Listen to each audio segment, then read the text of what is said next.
So this morning, we are leaving our farm-to-table restaurant campsite that we showed y'all in our last video that we loved so much. We have about an hour and a half drive. Started off going through some farm areas. We ended up on a main road for a little while. Went through some smaller sized cities. Saw a bunch of different living styles. They definitely have like a suburb lifestyle here mixed in with the city apartments. We saw an area that resembled favelas, which was pretty cool. And then we ended up coming up to where we were supposed to turn. We should have had about an hour and a half drive to our next destination. But our road was closed. There was major road construction going on, and we've had to make a big detour. Now, there's two things about that. One, the cool thing is we always geek out when we see road construction in other countries because you guys know that's what we did in our previous life. So seeing that was cool. But I think it's added about 45 minutes to our drive and has taken us through some scenic back little rural towns and more farms and schools and all sorts of stuff. But we're really intrigued by the housing styles here. There are a lot of standalone houses, which we're not used to seeing in Europe in the cities like this. And they're all at least 2 stories. Most of them are 3. And they're very nice. But we still have about 45 minutes to get to our destination, which we think is going to be a really cool hike. But the Google reviews have warned us the last mile or 2 of that road could be an adventure. But we're headed there anyway.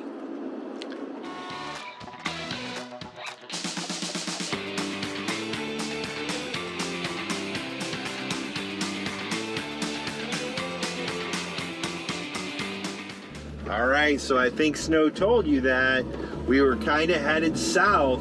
Well, we've been away from the coast, kind of skirting along the mountains, but now we have turned back, and there's a little bit of mountains that run out here right on the coast, and we are headed up right now, a very steep hill. Things are changing, and also we are going to be on some rural roads. Now, we don't know what these are going to look like. So far, they're wide. You guys remember in the last episode, somebody smashed into the van on a narrow road, so we're definitely going to be cautious. But this thing is pretty steep and pretty windy, and I can see we still got a ways to go. All right, remember that detour Snow told you about?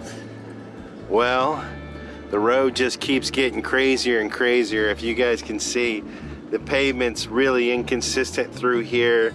A lot of bumps, potholes, places where the road has just kind of slid, and then all of a sudden you get to decent places in the road. A lot of blind corners, a lot of narrow roads, a lot of steep drop-offs. And another thing, Snow's sweating it out, especially after that incident the other day. But one thing I will tell you is, and I'm not going to belabor this point, but it bears mentioning, is there's a lot of rubbish in Albania. And we don't mean that any kind of way other than we see it, and you guys are definitely going to see it in some of the shots, and we really can't help it. So yeah, well, one thing, and I know we've mentioned it, we have not gone deep into the history yet because we're going to do that when we get to the capital city. But Albania is a country that in 1992 was under very strict, crazy communist rule with no communication with the outside world around it. And then democracy took over, communism fell, and so Albania is a developing country that's only been developing for 32 years. So I want to point out that I think they're doing an amazing job of, you know, bringing everything kind of up to the same standards as the rest of the world, but they are lagging behind on the rubbish. That is for sure, and hopefully they're trying to figure that out. all right, we can see the peninsula through the trees out there. Way out there, that's where we're headed, guys. We are getting close, and so you are looking now to the north out in the Adriatic Sea. We can see out there, there's a bunch of mussels farms. There's a little town just below us there's a peninsula out here that juts into there. We've been coming mostly through forest, but as you can see out here, it's turned into a bit of farmland. But I think it'll turn back into forest, oh, right here, before we get out to the peninsula. All right, we haven't talked much about the road conditions, a little bit, but look at that washout right there.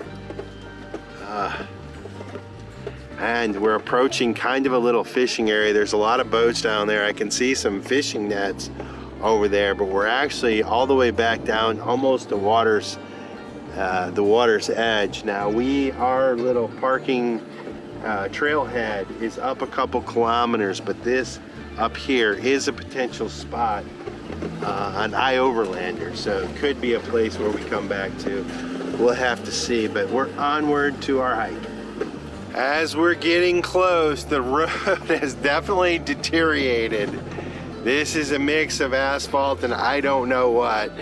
But anyway, it's not too bad yet, but it's rocking and rolling, and from the reviews it says it just gets worse and worse till you get to the end, and we're headed to the end. So let's see how bad it gets. All right, this rumor has it there's a fee to get in, but it looks like we've made it to the park entrance. Let's hope it's open. Let's hope it's open. Let's hope they let us in. Fingers crossed. We are in. The fee was 800 lek, or 8 euros, 4 euros a piece. That is not to stay here. It's 2 more euros to stay here. I think that other spot up the way is going to be better. We'll see when we get out here. But we are coming through some forest and up in this national park, so we are excited to see what we can find. So we made it to the end of the road, and it never got quite as bad as the Google reviews had me scared it was going to get. We rolled in right at lunchtime, so we're having a quick salad with a couple of tortellinis on top before we hit the trail. Oh, I'm so excited. I am really legitimately, like I just was like, We haven't been on an adventure. The sun's out, it's so beautiful, it's clear. We're going on a hike and got the walking sticks out. This is gonna be a good time. I love the nature. Let's go. The first little bit of the trail looks kind of like an old little farm road coming up through a pasture. But up on the side of the hill right here, we're already seeing some old bunkers or old war shelters. Fairly flat trail. This thing is supposed to be about an hour and a half up and back. There's a little over 200 foot of elevation gain. So it's kind of mostly flat, but I do think we can go over a little hill. There is a surprise at the end of this trail that we're taking you on. But from what we understand, we're supposed to have magnificent views all along the way of the Adriatic Sea. And this is our first look. Look at that beautiful clear blue turquoise water. There's a little bit of a haze, but not too much. You can see for days out there. So far, the trail's in good shape. There's a few birds fluttering around. We'll see what else we can see. Look at this, we got a little climb here. Been climbing for a while. It's a little steeper, but there's a reward up at the top, a little bunker. So we got up here kind of, I don't know if this is quite the top. If you can see, there's a bunker up there. I think that is the top. But there's a few layers of bunkers here. And you can see there's a line just below the one on the top. The round one's up there. They have some kind of concrete on top of them. I don't know. And those have big like steel, maybe doors on them. So maybe like those were for storing ammunition or something, I don't know. So we've started seeing these bunkers along the side of the road, in towns, by bridges, by the coast, everywhere. This is the first time we've gotten up close to them and I've been able to get a real good look at them. What you need to know about the bunkers is when Albania was under the communist rule, their dictator, which I may be pronouncing his name wrong, and I do want to eventually get it right if I am, because he was a very, very bad guy, and everyone needs to know his name so his history is never repeated. But I believe it is pronounced Enver Hoxha, and he was the dictator, and during the Cold War in 1968, he suffered from extreme paranoid, delusional stuff. And he decided that he needed to protect Albania from invasion. And he built over 750,000 of these bunkers all around the country of Albania. Spent tons of money, basically bankrupt the money to feed his paranoia. But there are ruins of these all over the place. Some of them have been converted into useful buildings, but 750,000 bunkers built in 1968. It is called the bunkerism era. Sadly, there are reminders of them literally everywhere. So these had nothing to do with a war, just a paranoid, sick dictator. I love walking these ridges, and I am afraid of heights, but this is just so absolutely beautiful coming along the edge of this cliffside. And you can look up and see that little mountain cropping up right there. I think we get to go out to that thing right there. But right now, if you look down off the side of this ledge, straight down. What a beautiful place. Look at these views. Now we've reached a little bit of a dead end. We'll have to backtrack and go back down this hill because we're headed out there. And I believe the trail's down there. But they say you can see Montenegro from here on a clear day. And I think it's a clear day. I think we're looking at Montenegro back there. Curt's almost here. Wait till he sees this view. Wow, look at that. Do we get to go out there? Yeah, but we're not through here. I think we got to backtrack. And I think we go down there because right through that tree, I believe that's where we're headed. See it?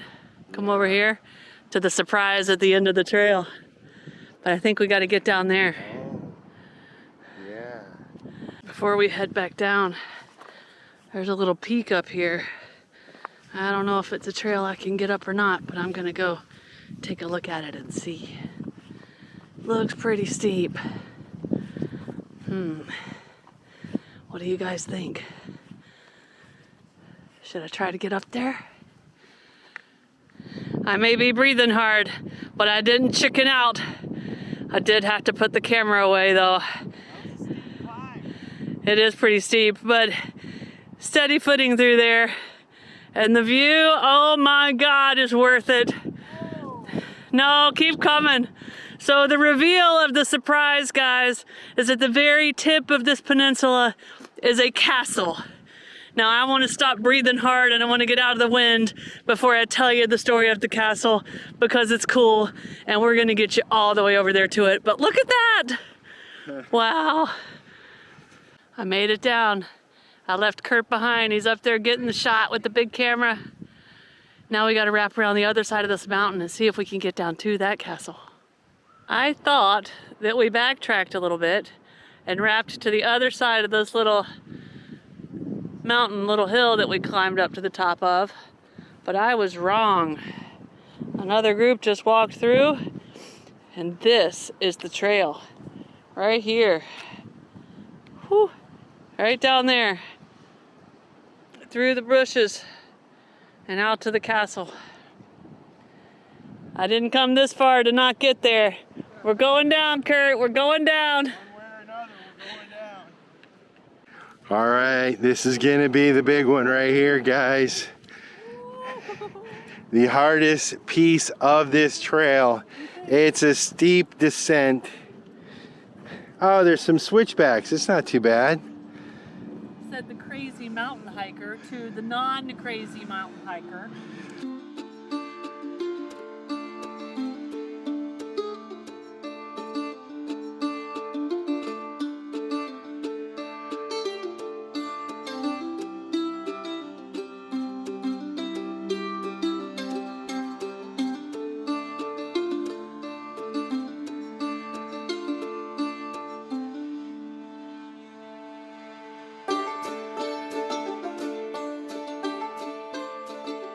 All right, this is where you question wearing shorts.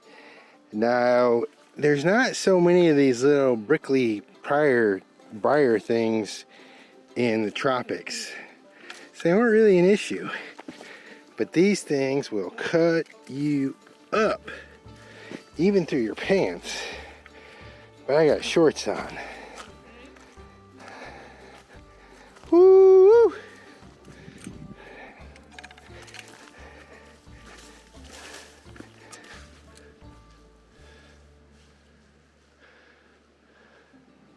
Sometimes the walking sticks become sticker pushers.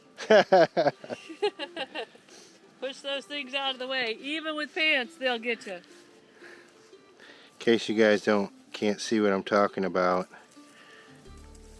Ooh, everywhere. these things are all over the place. They're sharp. Woohoo! She made it! Maybe I'm turning into a crazy mountain climber. No. Down the steep hill and through the briars. We still got to get out of here. And I don't think we're done if you look ahead.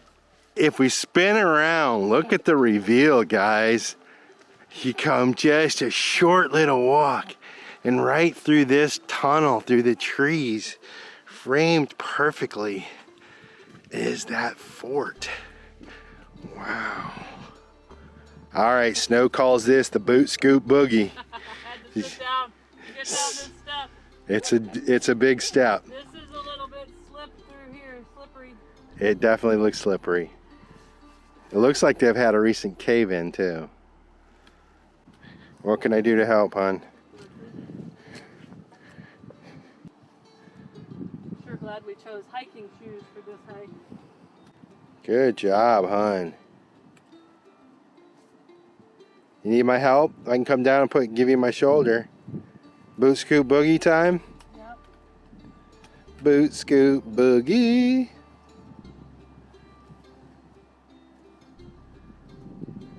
She's doing the crab. Whatever you gotta do. She's getting her done.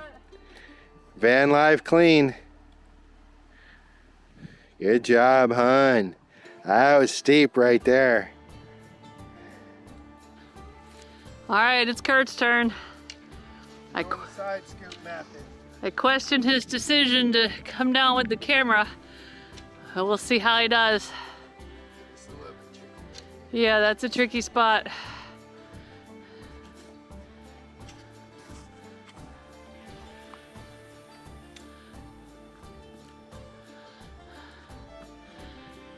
Woo-hoo-hoo. You make it look a lot easier than me.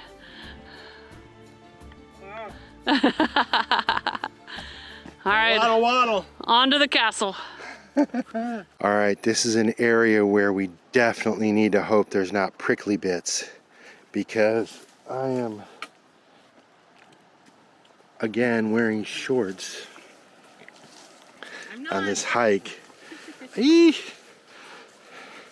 And through another particular area, it is snug as a bug in here, guys.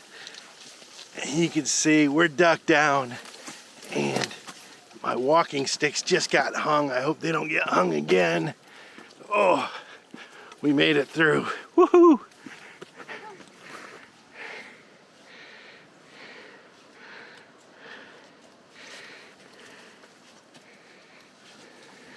Oh, I don't know if we're ever gonna get there. And Snow is a machine. She is moving. I'm telling you, she has set the pace all day, but we are gonna have to climb out of this mess. That's gonna go slow. So we got some water, we'll take our time. And Snow's going down. At least there's some steps here though, right, Snow? Oh yeah, there's the We are about to round the corner and be able to walk on these castle ruins. And I know me and Curt all too well. We're gonna get down there and get excited and be running around like little kids. And our vlogs and our storytelling are going to turn to gibberish. So I decided I'm gonna tell you all about the cool stuff from this castle before we get down there.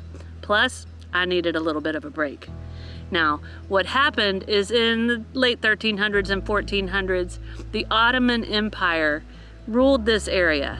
Now they came from down south, Turkey, India, North Africa, all down in there, and of course everything was named different countries at that time. But they were slowly working their way north with the ambitions of taking over all of Europe. And along the way they came through resistance, but they were a huge, powerful army and they were just taking over. So they did take over this area, and there was an influential family whose son was taken hostage and sent south to work and serve the Ottoman Empire. His name was Skanderbeg. And he was down there for, I can't remember exactly, but like 20 or 25 years. He eventually made his way up through the ranks in their army and was actually fighting for them. But he was able to escape, come back north, and come to an area called Kruje, K-R-U-J-E, which sneak peek is where we're headed when we leave here. It's a city inland a little bit. But he came here and he united all the people through this area, all the small kingdoms, all the influential families, and he started an army.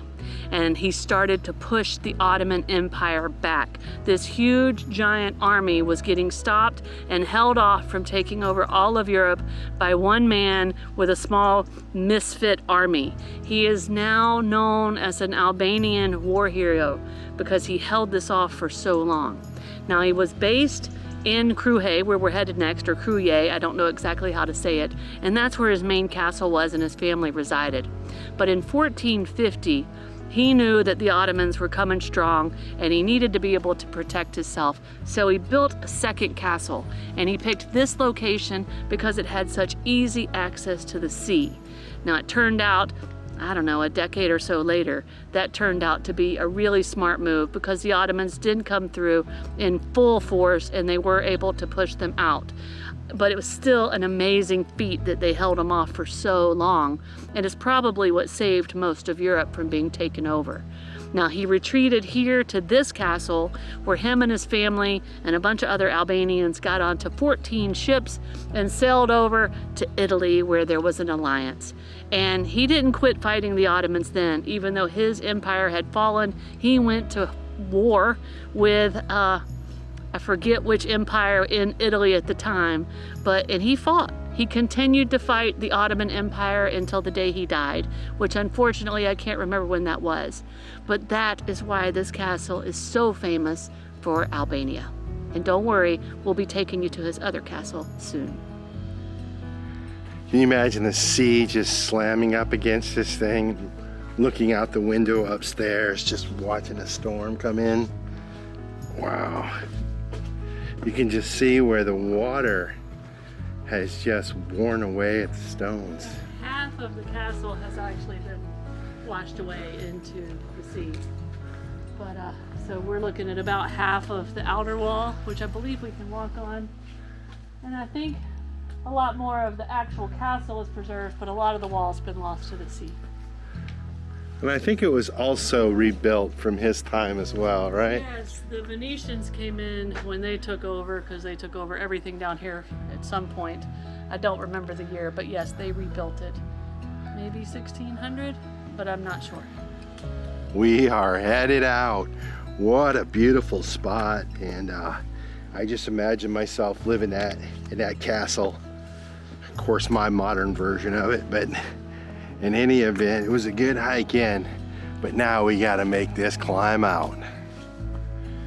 All right, we just made it to the short brush.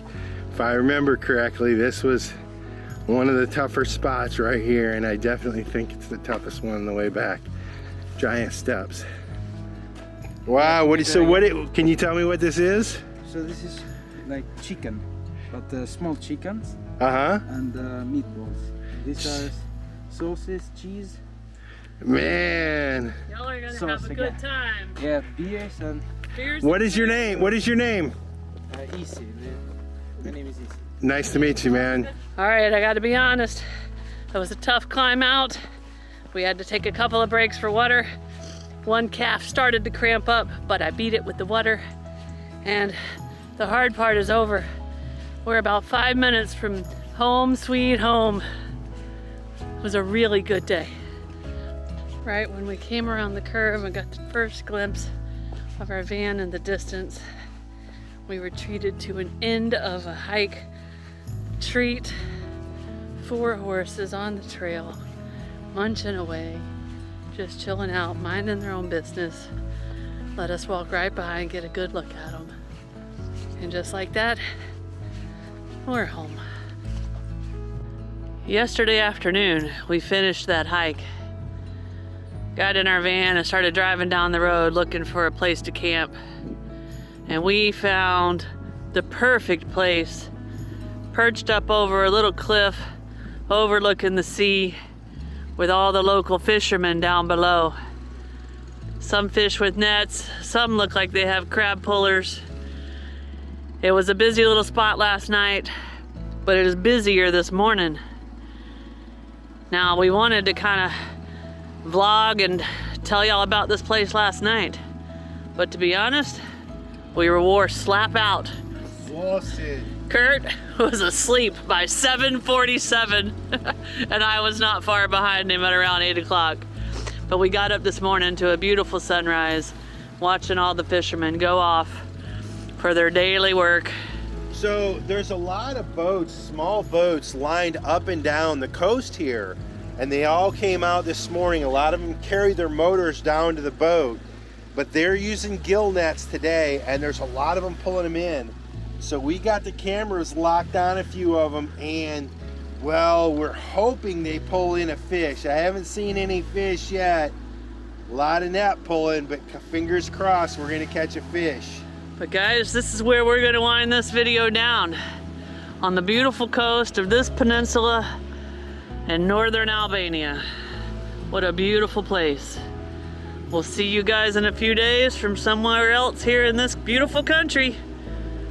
Cheers! If you like this video, be sure to subscribe to our channel and hit that notification bell so you guys know when we put out new videos. And don't forget, you can always follow us over on Instagram to see what's going on in between videos. Cheers, guys!